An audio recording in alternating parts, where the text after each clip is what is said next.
নমস্কার, আমি মিলন স্যার। পাল একাডেমি সেন্টারে তোমাদের সকলকে জানাই স্বাগত। আমি আজকে আবার নিয়ে চলে এসেছি তোমাদের কাছে WBSSC group D, group C, railway group D, NTPC তোমাদের জিকের পার্ট নাম্বার 3 একটি গুরুত্বপূর্ণ ক্লাস। এর আগে তোমাদের জিকের আমি পার্ট 1 পার্ট 2 দুটো ক্লাস আপলোড করে দিয়েছি, যারা দেখেনি তারা একটু দেখবে। আর আজকে শুরু হতে চলেছে তোমাদের পার্ট 3 ক্লাস। তাহলে চলো আমরা সময় নষ্ট করবো না, আমরা সরাসরি দেখে নিই প্রথম প্রশ্নটি কি বলেছে। দেখো, একটু খেয়াল করো। বলেছে এশিয়ার এশিয়ার বুলবুল নামে কে পরিচিত? এশিয়ার বুলবুল নামে কে পরিচিত? এই প্রশ্নের তোমাদের সঠিক অ্যান্সার হয়ে যাবে সরোজিনী নাইডু। সরোজিনী নাইডু হচ্ছে এশিয়ার বুলবুল নামে পরিচিত। ওকে, এবং এই সরোজিনী নাইডুকে ভারতের নাইট অ্যাঙ্গেল বলা হয়ে থাকে। যদি কোশ্চেন করে যে ভারতের নাইট অ্যাঙ্গেল কাকে বলা হয়, তাহলেও তোমাদের এই অ্যান্সার হয়ে যাবে সরোজিনী নাইডু। সরোজিনী নাইডুকে ভারতের নাইট অ্যাঙ্গেল বলা হয় অথবা এশিয়ার বুলবুল নামে পরিচিত। ওকে, তারপরের প্রশ্ন দেখো কি বলেছে। মার্কিন যুক্তরাষ্ট্রের কোন রাষ্ট্রপতি প্রথম ভারতে আসেন? মার্কিন যুক্তরাষ্ট্রের কোন রাষ্ট্রপতি প্রথম ভারতে আসেন? এই প্রশ্নের সঠিক অ্যান্সার তোমাদের হয়ে যাবে আইজেন হাওয়ার। আইজেন হাওয়ার। ওকে, আইজেন হাওয়ার হচ্ছে সঠিক অ্যান্সার। এই আইজেন হাওয়ার যেটি হচ্ছে মার্কিন যুক্তরাষ্ট্রের রাষ্ট্রপতি, এবং এই রাষ্ট্রপতি প্রথম ভারতে এসেছিলেন। ওকে, আইজেন হাওয়ার। তারপরের প্রশ্ন দেখো কি বলেছে। পৃথিবীর বৃহত্তম নদী হলো পৃথিবীর বৃহত্তম নদী হলো, সকলেই জানো আশা করি অ্যান্সারটি। পৃথিবীর বৃহত্তম নদী হচ্ছে আমাজন। আমাজন নদী হচ্ছে পৃথিবীর বৃহত্তম নদী। তারপরের প্রশ্ন, বন কোন রাষ্ট্রের রাজধানী? বন বন কোন রাষ্ট্রের রাজধানী? বন কোন রাষ্ট্রের রাজধানী? এই প্রশ্নের সঠিক অ্যান্সার তোমাদের হয়ে যাবে জার্মানি। জার্মানির রাজধানী হচ্ছে বন। জার্মানির রাজধানী হচ্ছে বন। ওকে, তারপরের প্রশ্ন, বজ্রপাতের দেশ নামে পরিচিত। বজ্রপাতের দেশ নামে পরিচিত, এই প্রশ্নের সঠিক অ্যান্সার হচ্ছে ভুটান। ভুটান হচ্ছে বজ্রপাতের একটি দেশ, বা ভুটান বজ্রপাতের দেশ নামে পরিচিত। তারপরে প্রশ্ন, কলকাতায় কবে পাতাল রেল চালু হয়? কলকাতায় কবে পাতাল রেল চালু হয় এবং কার আমলে চালু হয়? এটা একটু মনে রাখতে হবে আমাদের আজকে। কলকাতায় কবে পাতাল রেল চালু হয়? কলকাতায় পাতাল রেল চালু হয় 1985 সালে। 1985 সালে কলকাতায় পাতাল রেল চালু হয়, এবং তখন ভারতের প্রধানমন্ত্রী হিসাবে ছিলেন ইন্দিরা গান্ধী। অর্থাৎ ইন্দিরা গান্ধীর সময় কলকাতাতে পাতাল রেল চালু করা হয়েছিল। ওকে, কোশ্চেনটা একটু মনে রাখতে হবে যে ইন্দিরা গান্ধীর সময় কলকাতায় পাতাল রেল চালু হয়েছিল কত সালে? 1985 সালে। ক্লিয়ার? তারপরের প্রশ্ন, ভারতের সর্বোচ্চ অসামরিক পুরস্কার হলো ভারতের সর্বোচ্চ অসামরিক পুরস্কার হলো এই প্রশ্নের সঠিক অ্যান্সার হচ্ছে ভারত রত্ন। ভারত রত্ন। তাহলে ভারতের সর্বোচ্চ অসামরিক পুরস্কার হলো ভারত রত্ন। তারপরে প্রশ্ন, পৃথিবীর উচ্চতম বিল্ডিংসটির নাম কি? পৃথিবীর উচ্চতম বিল্ডিংস হলো বুর্জ খলিফা। বুর্জ খলিফা হলো পৃথিবীর উচ্চতম বিল্ডিংস। ওকে, তারপরের প্রশ্ন দেখো, ডেনমার্কের রাজধানীর নাম কি? ডেনমার্কের রাজধানীর নাম কি? এই প্রশ্নের সঠিক অ্যান্সার তোমাদের কোপেনহেগেন। কোপেনহেগেন হলো ডেনমার্কের রাজধানী। কোপেনহেগেন। ওকে, কোপেনহেগেন হলো ডেনমার্কের রাজধানী। ক্লিয়ার? তারপরে প্রশ্ন, ভারতের কেন্দ্রশাসিত অঞ্চলের সংখ্যা কত? ভারতের বর্তমানে কেন্দ্রশাসিত অঞ্চলের সংখ্যা হচ্ছে 8টি। ভারতে বর্তমানে কেন্দ্রশাসিত অঞ্চলের সংখ্যা হচ্ছে 8টি। কাকে ভেঙে হয়েছে? 2019 সালে, 2019 সালের 31 অক্টোবর 2019 সালের 31 অক্টোবর 2019 এর 31 অক্টোবর বা 31 অক্টোবরে জম্মু ও কাশ্মীরকে ভেঙে দুটি নতুন কেন্দ্রশাসিত অঞ্চল হয়। কাকে? জম্মু ও কাশ্মীরকে ভেঙে দুটি নতুন কেন্দ্রশাসিত অঞ্চল হয়, যেটার নাম হয় জম্মু ও কাশ্মীর এবং লাদাখ। জম্মু ও কাশ্মীর এবং লাদাখ।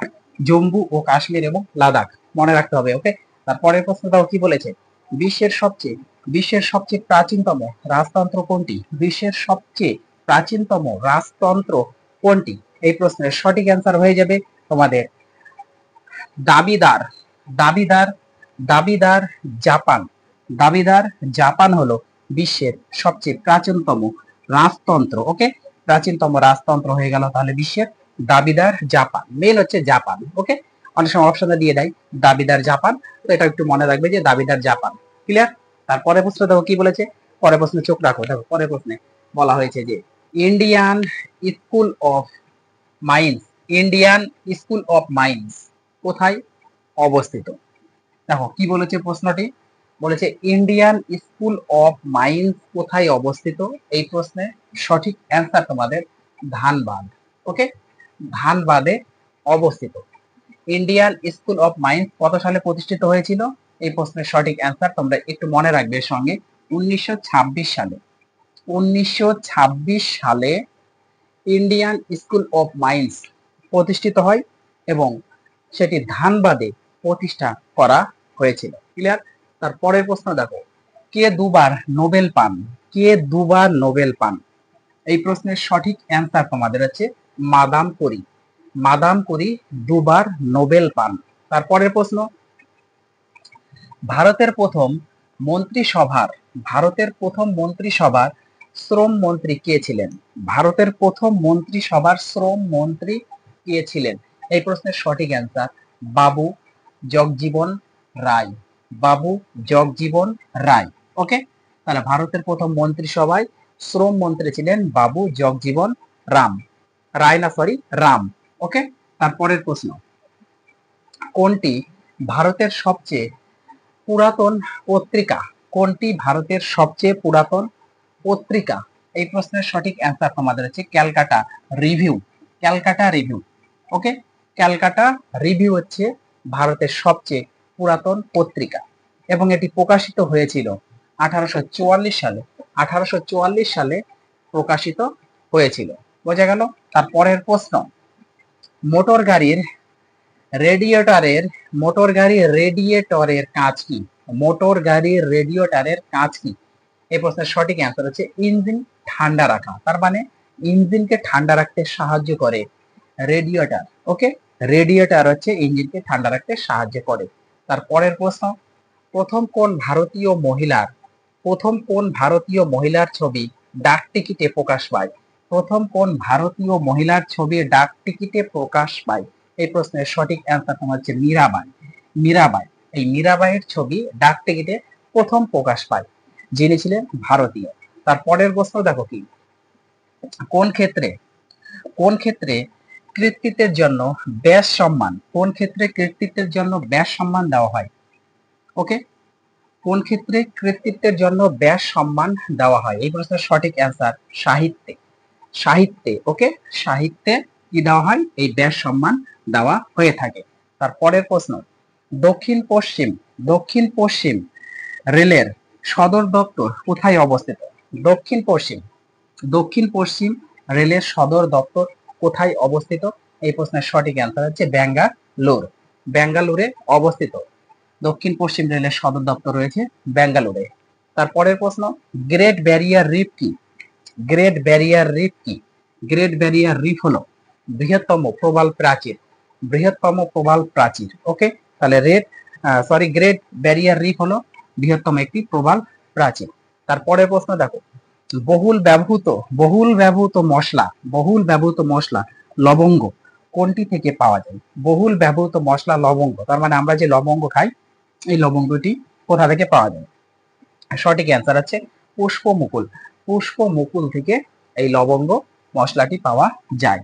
তারপরের প্রশ্ন দেখো কি বলেছে, হিমপ্রাচীর কোন মহাসাগরে দেখা যায়? হিমপ্রাচীর কোন মহাসাগরে দেখা যায়? হিমপ্রাচীর কোন মহাসাগরে দেখা যায়? সঠিক অ্যান্সার আটলান্টিক মহাসাগরে। আটলান্টিক মহাসাগরে হিমপ্রাচীর দেখা যায়। তারপরের প্রশ্ন, কানাডার রাজধানীর নাম কি? কানাডার রাজধানীর নাম কি? এই প্রশ্নটি অনেকবার এক্সামে এসেছে, রেলে এসেছে। কানাডার রাজধানীর নাম কি? কানাডার রাজধানীর নাম হচ্ছে ওটাওয়া।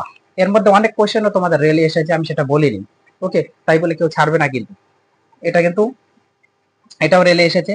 এর মধ্যে বহুত কোশ্চেন আছে যেটা রেলে এসেছে, আমি এখানে খালি মেনশন করে নিই যে কত সালে এসেছে রেলে। ওকে, যাই হোক, কানাডার রাজধানীর নাম কি? কানাডার রাজধানীর নাম হচ্ছে ওটাওয়া। ওটাওয়া হলো কানাডার রাজধানীর নাম। ক্লিয়ার? তার পরের প্রশ্ন দেখো, পরের প্রশ্নে একটু চোখ রাখো। দেখো পরের প্রশ্নে বলা হয়েছে যে রানীক্ষেত রোগটি কাদের হয়? রানীক্ষেত রোগটি কাদের হয়? এই প্রশ্নের তোমাদের অ্যান্সার হয়ে যাবে হাঁস হতে পারে, মুরগি হতে পারে। ওকে, হাঁস মুরগি এদের কি হয়ে থাকে? রানীক্ষেত রোগ হয়ে থাকে। তারপরের প্রশ্ন দেখো কি বলেছে, পুলু কাদের অপর নাম? পুলু কাদের অপর নাম? এই প্রশ্নটি নিয়ে আমি অনেক কনফিউশন। আমি সঠিক অ্যান্সারটি অ্যাকচুয়ালি খুঁজে পাচ্ছি না, তবে এক জায়গাতে পেয়েছি যে পুলু কাদের বলা হয় ফরাসি সৈন্য। ফরাসি সৈন্য একটা জায়গাতে পেয়েছি। তবু আমার ডাউট আছে এই কোশ্চেনটি নিয়ে। যদি তোমরা কেউ অন্য অ্যান্সার জেনে থাকো তাহলে অবশ্যই আমাকে একটু কমেন্ট বক্সে কমেন্ট করে জানাবে। তবে এই পুলু কাদের বলা হয়, এখানে যে ফরাসি সৈন্য আমি লিখে রেখেছি এটা আমি 100% শিওর না। ওকে, তোমাদের যদি কারো জানা থাকে আমাকে একটু জানাবে। তারপরের প্রশ্ন দেখো কি বলেছে, অশ্রুর দ্বার। অশ্রুর দ্বার যেটা হচ্ছে গেট অফ টিয়ার্স, অশ্রুর দ্বার কাকে বলা হয়? অশ্রুর দ্বার কাকে বলা হয় বা গেট অফ টিয়ার্স কাকে বলা হয়? এই প্রশ্নের সঠিক অ্যান্সার বাব এল মন্ডপ। বাব এল মন্ডপ একে অশ্রুর দ্বার বা গেট অফ টিয়ার্স অথবা দুর্দশার দুর্দশার দুয়ারও বলা হয়ে থাকে। ওকে, দুর্দশার দুয়ারও একে বলা হয়ে থাকে। কাকে? বাব এল মন্ডপ, বাব এল মন্ডপকে। ক্লিয়ার? তারপরের প্রশ্ন দেখো কি, পৃথিবীর উচ্চতম জলপ্রপাত কোনটি? পৃথিবীর উচ্চতম জলপ্রপাত কোনটি? পৃথিবীর উচ্চতম জলপ্রপাত হলো ভেনিজুয়েলার অ্যাঞ্জেল। ভেনিজুয়েলার অ্যাঞ্জেল হলো পৃথিবীর উচ্চতম জলপ্রপাত।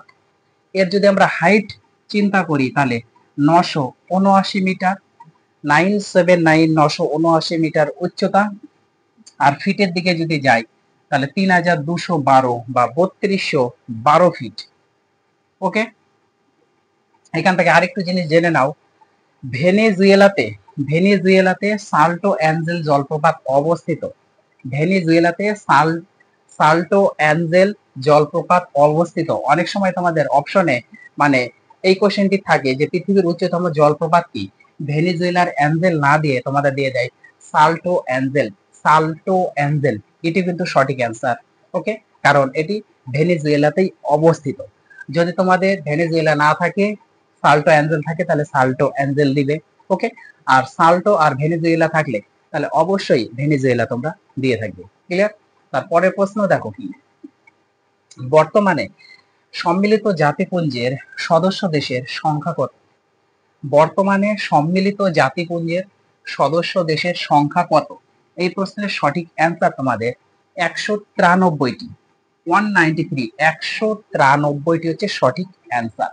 তারপরের প্রশ্ন দেখো, কেন একটি পাথর হলুদ বা লাল রঙের হয়? কেন একটি পাথর? তোমরা দেখবে যে অনেক সময় পাথর, যে সাদা পাথরগুলোর মধ্যে দেখবা যে লাল লাল হয়ে আছে বা হলুদ হলুদ হয়ে আছে দেখা যায়, বা অনেক পাথর, শুধু সাদা পাথর বলে না, অনেক পাথরেই তোমরা এটা খেয়াল করে দেখবে যে কেন একটি পাথর হলুদ বা লাল রঙের হয়। এর কারণ হচ্ছে এদের মধ্যে কি হয়, অক্সিডেশন ঘটে থাকে। অক্সিডেশন ঘটে থাকার জন্যই পাথর হলুদ বা লাল রঙের হয়ে থাকে। ক্লিয়ার? তারপরের প্রশ্ন দেখো, 2018 সালের বিশ্বকাপ ফুটবল কোন দেশে খেলা হয়েছিল? 2018 সালের 2018 সালের বিশ্বকাপ ফুটবল কোন দেশে খেলা হয়েছিল? এই প্রশ্নের সঠিক অ্যান্সার হচ্ছে তোমাদের রাশিয়া। রাশিয়া হচ্ছে সঠিক অ্যান্সার। রাশিয়াতে খেলা হয়েছিল বিশ্বকাপ ফুটবল 2018 সালে। ওকে, তারপরে প্রশ্ন, বিবিকা মকবরা। বিবিকা মকবরা, দেখো বিবিকা মকবরা ভারতের কোথায় অবস্থিত? বিবিকা মাকবারা ভারতের কোথায় অবস্থিত? ঔরঙ্গাবাদ। ঔরঙ্গাবাদে অবস্থিত। এখন দেখো, আজম শাহ এই বিবিকা আকবরা তৈরি করেন। বিবিকা আকবরা কে তৈরি করেন? এই কোশ্চেনটি অনেক সময় দেয়। বিবিকা আকবরা কে তৈরি করেন? আজম শাহ। আজম শাহ, আজম শাহ বিবিকা আকবরা তৈরি করেন। এবং বিবিকা আকবরা ভারতের কোথায় অবস্থিত? ঔরঙ্গাবাদে অবস্থিত।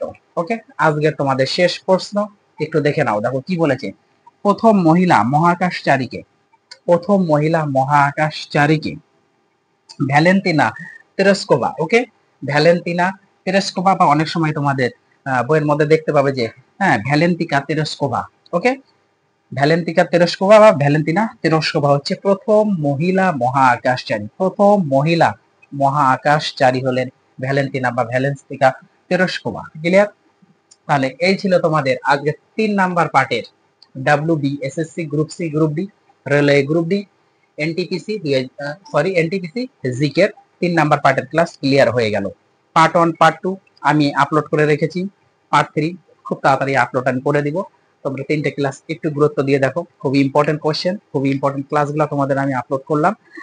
যাই হোক, পরবর্তী পার্ট নিয়ে আমি আবার আসবো। তাহলে আজকের মতো এখানে শেষ করছি।